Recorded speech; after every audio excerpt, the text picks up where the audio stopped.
नमस्कार दोस्तों, आज इस लर्न इंडिया यूट्यूब चैनल पर स्वागत है आप सभी लोगों का। मैं अमरनाथ कुमार। इस यूट्यूब चैनल के माध्यम से हमने एक मुहिम चलाया था और इसमें निर्णय लिया था कि जीएस यानी जनरल स्टडी का सारा सब्जेक्ट इस पर हम लाएंगे, और जिसमें सबसे पहले हमने इकोनॉमिक्स को उठाया था। और इस इकोनॉमिक्स के लिए हमने 2 क्लास ऑलरेडी ले चुके हैं, क्लास 1 और क्लास 2, जिसमें क्लास 1 में मेरा इंट्रोडक्शन था इकोनॉमिक्स के बारे में, और दूसरी वीडियो जो मेरा डाला गया है उसमें लिस्ट ऑफ टॉपिक किया गया था। और आज हमारा तीसरा वीडियो है, यानी आज से हम इकोनॉमिक्स के टॉपिक को स्टार्ट करने जा रहे हैं। और जिन लोगों ने हमारे पहले 2 वीडियो नहीं देखे हैं, सबसे पहले उन 2 वीडियो को देखें, उसके बाद इसको प्ले करें, ताकि शुरू से इकोनॉमिक्स क्या होती है ये आपको जानकारी होना ज़रूरी होता है। इकोनॉमिक्स के बारे में जानना अनिवार्य होता है। दूसरी चीज़, आपको इकोनॉमिक्स में क्या पढ़ना है, इकोनॉमिक्स को कैसे तैयार करना है, इसके लिए हमने दूसरी वीडियो डाला है, उसमें जाकर आप देख सकते हैं। और आज हमारा फाइनली तीसरा वीडियो जो है, यहाँ से हमारा इकोनॉमिक्स का टॉपिक स्टार्ट होता है, जिसमें पहला टॉपिक, एक टॉपिक का डिस्कशन हमने पिछले क्लास में कर चुका हूँ। तो पहला टॉपिक जो हम बताए थे आप लोगों को, उसमें पब्लिक फाइनेंस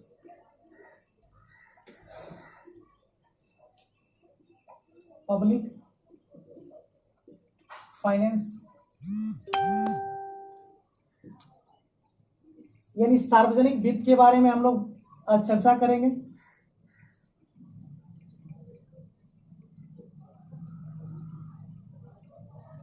इसके अंतर्गत बजटीय प्रणाली को हम लोग समझेंगे।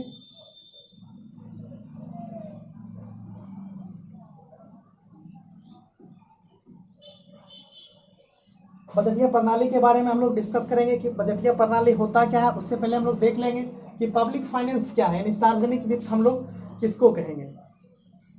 तो ये सार्वजनिक वित्त जो होता है, यानी बजटीय प्रणाली के अंतर्गत आता है। सार्वजनिक वित्त को हम अगर डिफाइन करें तो केंद्र सरकार के समस्त आय, यानी हमारे सेंट्रल गवर्नमेंट के जितने भी इनकम होते हैं और जितने भी एक्सपेंडिचर होते हैं, यानी कि व्यय होते हैं, खर्च होते हैं, साथ ही साथ सेंट्रल गवर्नमेंट के साथ ही साथ स्टेट गवर्नमेंट के जितने भी इनकम होते हैं और जितने भी एक्सपेंडिचर होते हैं, इन सबसे संबंधित होता है ये हमारा पब्लिक फाइनेंस।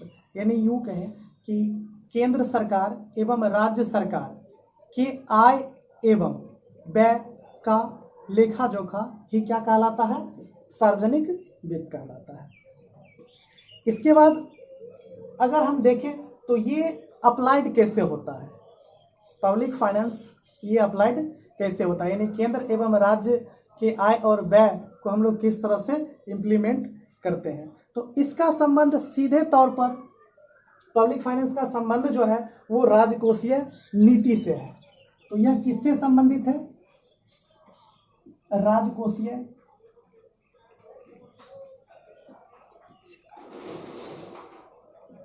नीति से संबंधित है।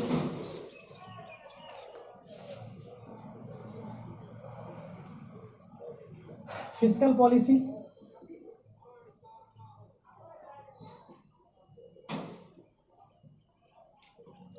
फिजिकल पॉलिसी, राजकोषीय नीति हम लोग इसको बोलते हैं। और इस राजकोष, इसका संबंध जो होता है राजकोष से होता है, यानी राजकोष से संबंधित है।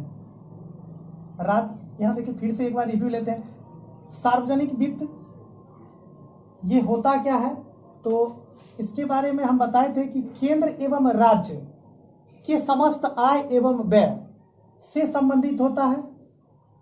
और इसका संबंध, इसके लिए क्या होना चाहिए, राजकोषीय नीति का होना जरूरी है। और राजकोषीय नीति का सीधा संबंध किसके साथ है, तो राजकोष के साथ है। अब राजकोषीय नीति क्या होता है, अगर इसको हम डिफाइन करें तो राजकोषीय नीति क्या होता है। तो इस नीति के तहत, इस नीति के तहत सरकार द्वारा आय बढ़ाने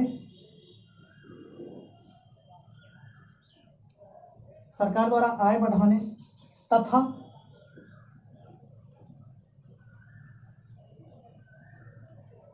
इस प्रकार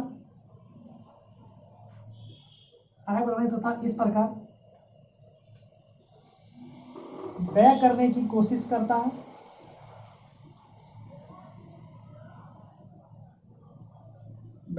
कोशिश करता है।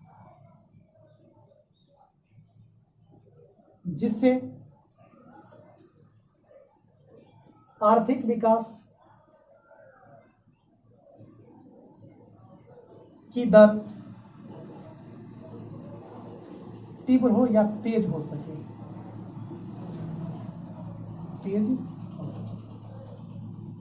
देखिए, राजकोषीय नीति का संबंध राजकोष से है और राजकोषीय नीति मीन्स पॉलिसी। अब ये होता क्या है, राजकोष क्या है, ये हमने डिफाइन कर चुका है और उम्मीद करते हैं आप लोग समझ गए होंगे। राजकोष का मतलब होता है कि केंद्र एवं राज्य सरकार के जो आय होते हैं और जो व्यय होते हैं उससे संबंधित होता है राजकोष, और उसके लिए इस राजकोष से पैसे को खर्च करने के लिए एक नीति बनाती है सरकार। तो सरकार इस नीति के तहत, राजकोषीय नीति के तहत सरकार द्वारा आय बढ़ाने की कोशिश की जाती है, यानी कि इस तरह से नीति तैयार किया जाता है जिससे सरकार का इनकम बढ़े, साथ ही साथ उसको इस तरह से हम खर्च करें, सरकार खर्च करे ताकि आर्थिक विकास की दर तेज हो।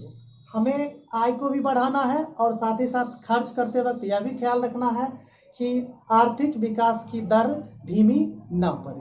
तो इस तरह से जो नीति बनाती है सरकार, उसी को हम लोग क्या बोलेंगे, राजकोषीय नीति बोलेंगे।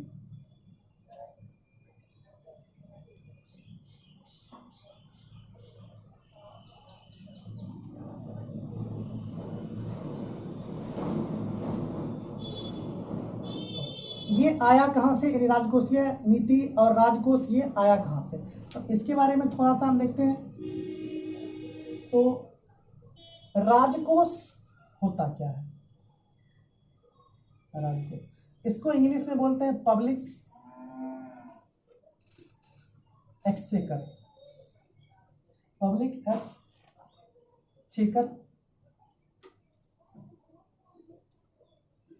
इसकी स्थापना यानी कि इसकी देख रेख जो की जाती है या इसकी स्थापना जो हुई थी आरबीआई एक्ट 1934 के तहत, इसकी जो स्थापना हुई थी आरबीआई एक्ट 1934 के तहत सेक्शन 20 के अकॉर्डिंग आरबीआई एक्ट 1934 में लाया गया था और इसमें एक धारा 20 है जिसके तहत जो है इसका गठन किया गया था राजकोष का। और इसी सेक्शन 20 के इसी के आधार पर राजकोष का देखरेख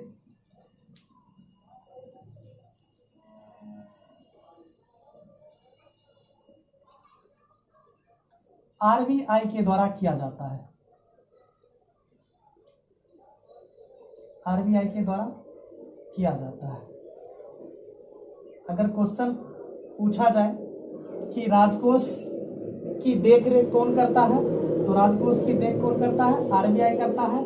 और इसका जो गठन हुआ था तो किसके तहत गठन हुआ था, आरबीआई एक्ट 1934 के तहत। और सेक्शन किसमें, सेक्शन 20 में इसका राजकोष का चर्चा किया गया है। इसे आप लोग लिख लेंगे।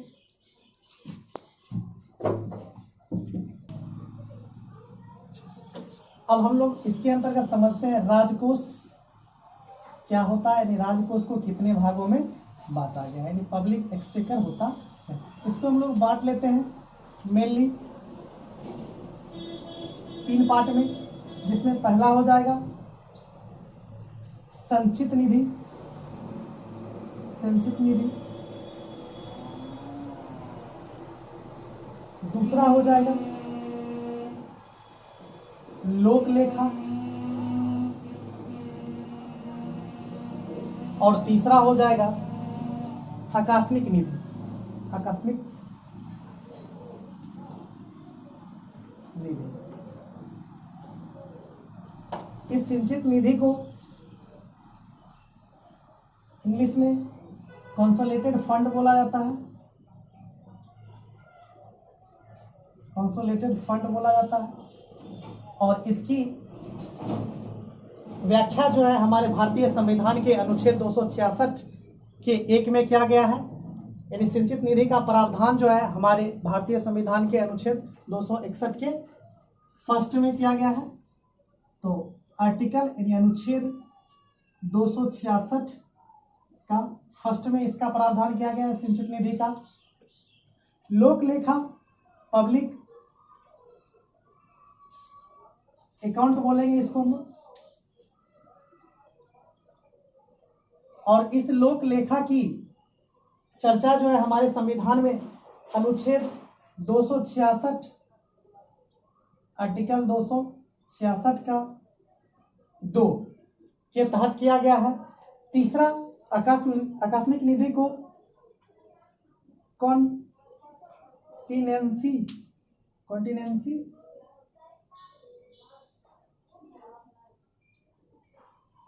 फंड बोला जाता है।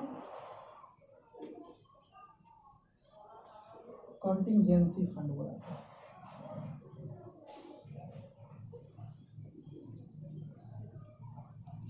और इसकी चर्चा हमारे भारतीय संविधान के अनुच्छेद 267 में किया गया है।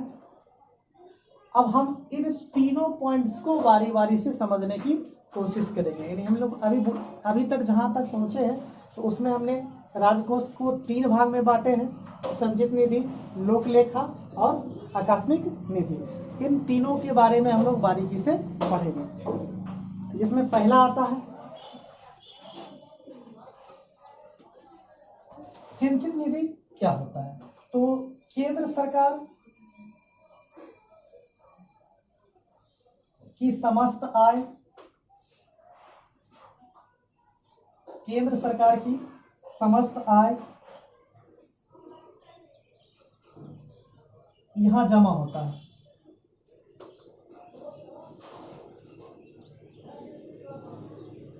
यानी संचित निधि में क्या होता है, निधि एक फंड है। इसमें क्या होता है कि केंद्र सरकार की जितनी भी इनकम होती है वो सभी कहाँ जमा होती है, तो संचित निधि में जमा होती है। दूसरा अगर हम देखें लोक लेखा को, ये क्या होता है, तो लोक लेखा केंद्र सरकार को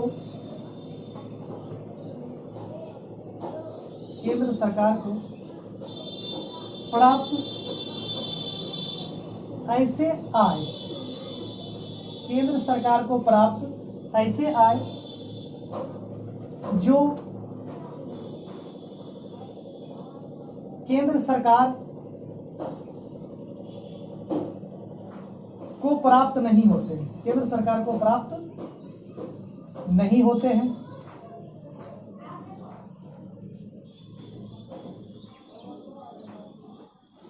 तो इस पैसे को कहां रखा जाता है, लोक लेखा यानी पब्लिक अकाउंट में रखा जाता है।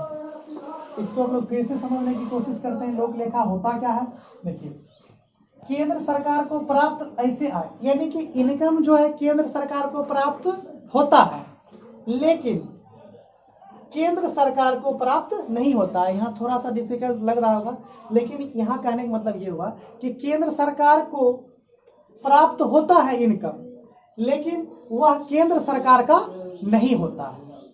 क्लियर? जैसे एग्जांपल ले लेते हैं,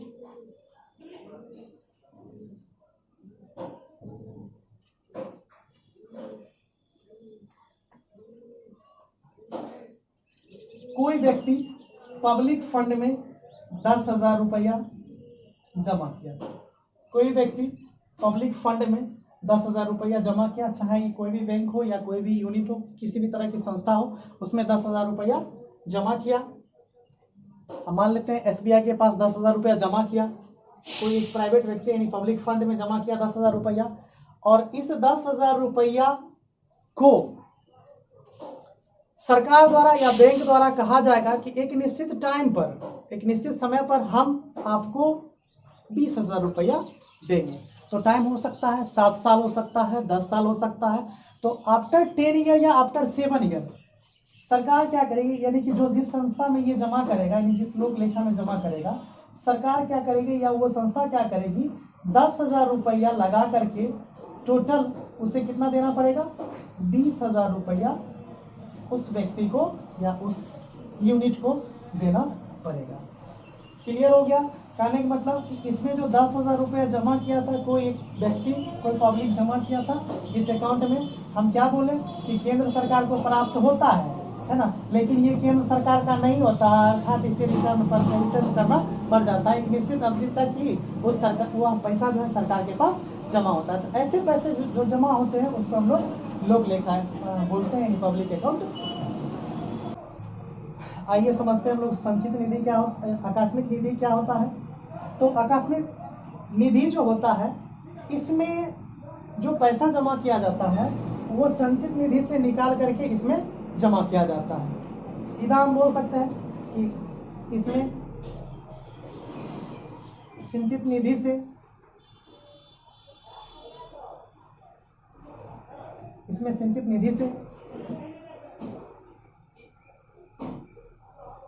पैसा, संचित निधि से पैसा निकालकर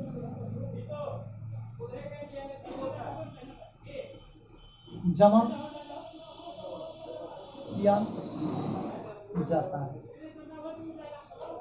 यानी तीनों पॉइंट्स को हम लोग समझे। संचित निधि क्या होता है, इसमें केंद्र सरकार की जितनी भी आय होती है उसे जमा किया जाता है, और इसका प्रावधान कहाँ किया गया है, तो हमारे भारतीय संविधान के अनुच्छेद 266 के 1 में संचित निधि का प्रावधान किया गया है। लोक लेखा पब्लिक अकाउंट क्या होता है, इसकी जो व्याख्या की गई है हमारे भारतीय संविधान के अकॉर्डिंग आर्टिकल 266 के 2 में क्या गया। अब ये होता क्या है, तो इसमें इस अकाउंट में केंद्र सरकार को प्राप्त ऐसे आए जो केंद्र सरकार के पास जमा तो होते हैं, लेकिन केंद्र सरकार का यह पैसा नहीं होता है। एक निश्चित अवधि तक ही केंद्र सरकार के पास रहता है, एक निश्चित अवधि के बाद केंद्र सरकार को उस पैसे को रिटर्न करना पड़ जाता है। तो ऐसे अकाउंट को हम लोग बोलेंगे पब्लिक अकाउंट। तो तीसरी पॉइंट जो थी आकस्मिक निधि, तो ये आकस्मिक निधि होती क्या है, तो इसमें जो भी पैसा जमा किया जाता है, इस फंड में जितने भी पैसे होते हैं वो सीधे तौर पे संचित निधि से निकाल करके आकस्मिक निधि में जमा किया जाता है। अब इन तीनों की विशेषता के बारे में देखते हैं हम लोग। संचित निधि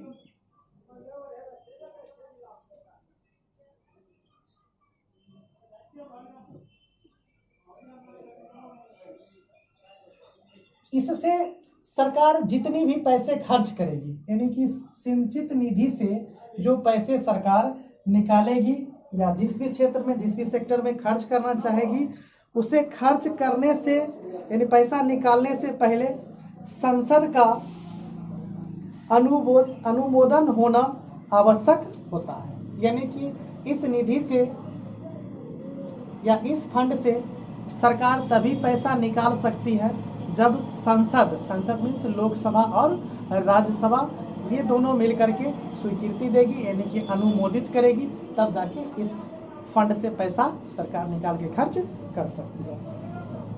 यानी इससे या व्यय से पूर्व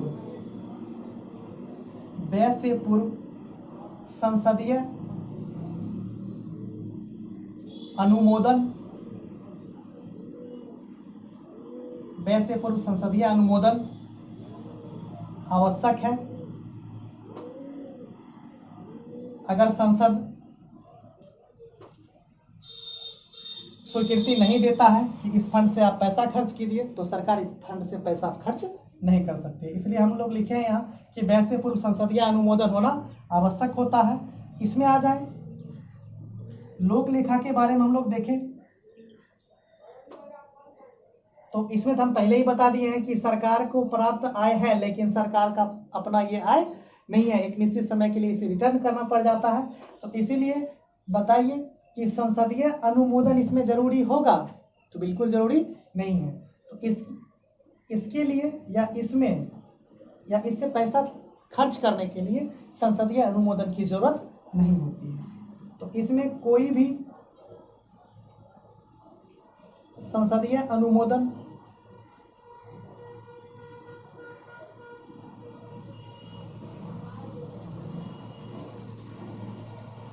की आवश्यकता नहीं है।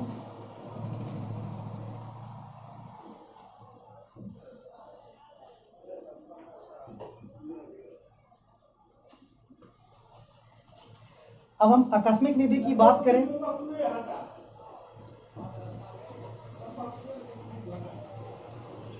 इसमें देखिए इसका प्रावधान आर्टिकल 267 के तहत किया गया है। इसमें संचित निधि से सीधा पैसा निकाल करके इसमें जमा किया जाता है। तो एक लिमिट होगा कितना पैसा निकाल करके इसमें जमा किया जाता है, ताकि आकस्मिक निधि जो खर्च किया जाएगा उसमें कहीं भी किसी तरह से कोई समस्या उत्पन्न ना हो। तो इससे कुल राशि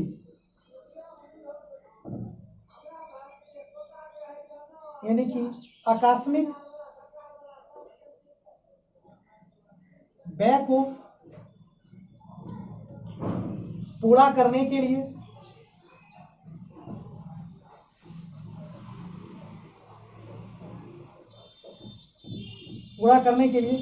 कुल राशि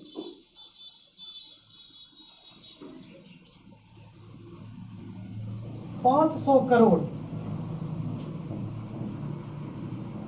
करोड़ इस फंड में जमा कर लिया जाता है, जिससे आकस्मिक व्यय को आसानी से पूरा किया जा सके। अब जिस तरह से हम इन दोनों में देखें कि व्यय से पूर्व यानी कि इसमें खर्च करने से पहले संसदीय अनुमोदन आवश्यक है, यानी कि संसद की स्वीकृति आवश्यक है, और इसमें हम देखें कि संसद की अनुमोदन की आवश्यकता बिल्कुल नहीं है। संसद कहे या ना कहे उससे इसको कोई लेना देना नहीं है। अब इसमें आते हैं तो इसमें क्या हो जाएगा, इसको हम लोग यहां लिख लेते हैं।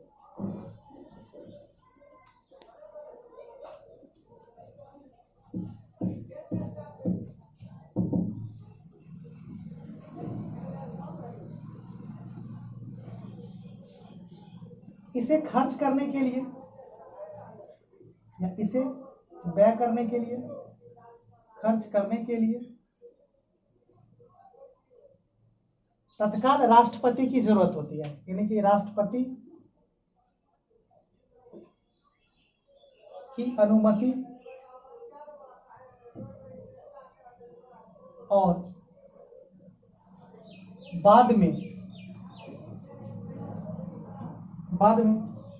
संसदीय अनुमोदन आवश्यक है, और बाद में यानी व्यय के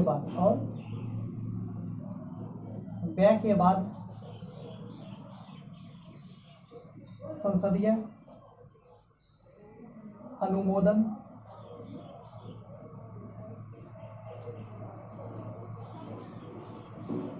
आवश्यक है। तो हम लोग फिर से एक बार रिव्यू ले लेते हैं कि संचित निधि से पैसा खर्च करने के लिए सरकार को संसद की परमिशन लेनी पड़ेगी। लोक लेखा अकाउंट में संसदीय अनुमोदन, संसद की परमिशन लेने की कोई जरूरत नहीं है। आकस्मिक निधि में खर्च करने के लिए तत्काल राष्ट्रपति की अनुमति लेना जरूरी होता है। राष्ट्रपति की अनुमति के अनुसार तुरंत इस फंड से पैसा खर्च किया जाता है, और जैसे ही व्यय होता है व्यय के बाद जो है संसदीय अनुमोदन बाद में करा दिया जाता है। आरबीआई एक्ट 1934 के धारा 21 के ए के तहत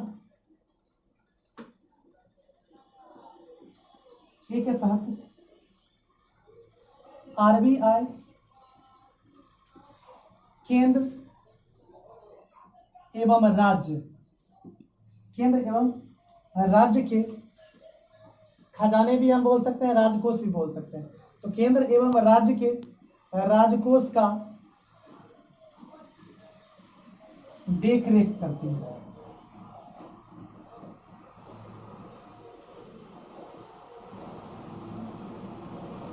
एक तरह से फैक्ट है, इसको हम लोग याद रखेंगे।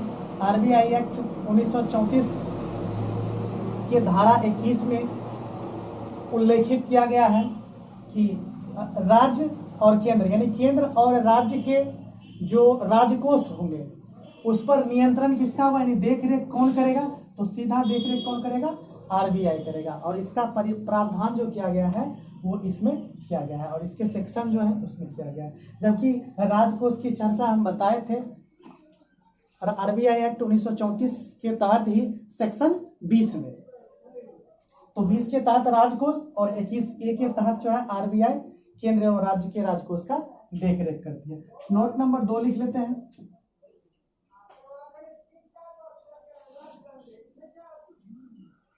संचित निधि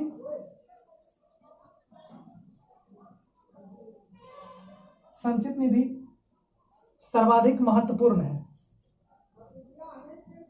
संचित निधि सर्वाधिक महत्वपूर्ण है। इसमें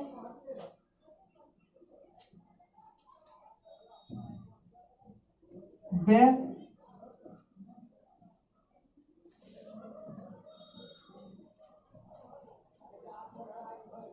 के लिए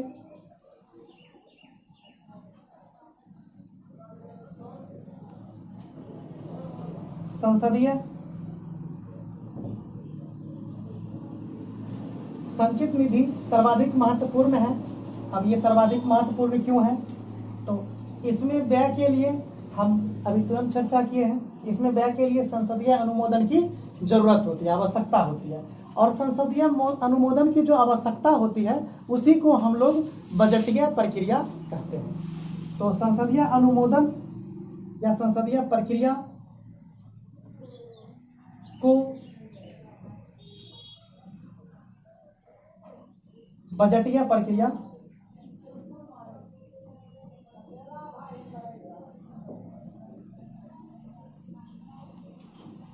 कहा जाता है, बजटीय प्रक्रिया कहा जाता है। तो अब जो हमारा आगे का जो पॉइंट चलेगा यानी कि आगे का जो टॉपिक चलेगा वो होगा बजटीय प्रक्रिया। बजटीय प्रक्रिया के तहत हम लोग बजट के बारे में विस्तार पूर्वक विश्लेषण करेंगे कि बजट क्या होता है, बजट शब्द आया कहाँ से, बजट हमारे लिए क्यों आवश्यक है, बजट के लाभ और बजट के हानि। तो नेक्स्ट क्लास में हम लोग इसको करेंगे बजटीय प्रक्रिया को, और इसमें हम लोग देखेंगे दोनों का बजट यानी कि सेंट्रल गवर्नमेंट का और स्टेट गवर्नमेंट का, खासकर बिहार का, यानी कि यहाँ हम लिखे हैं केंद्र एवं राज्य। तो सेंट्रल को तो पढ़ना ही पढ़ना है, साथ ही साथ हम लोग बिहार स्पेशल इकोनॉमिक्स को भी इसमें शामिल कर लेंगे। बिहार का बजट क्या होता है वो भी करंट देखेंगे। 2020 से 21 के लिए जो बजट आया था फरवरी माह में, उस बजट को हम पूरी तरह से डिटेल्स से वर्णन करेंगे। तो आज इस क्लास को हम यहीं रोकते हैं।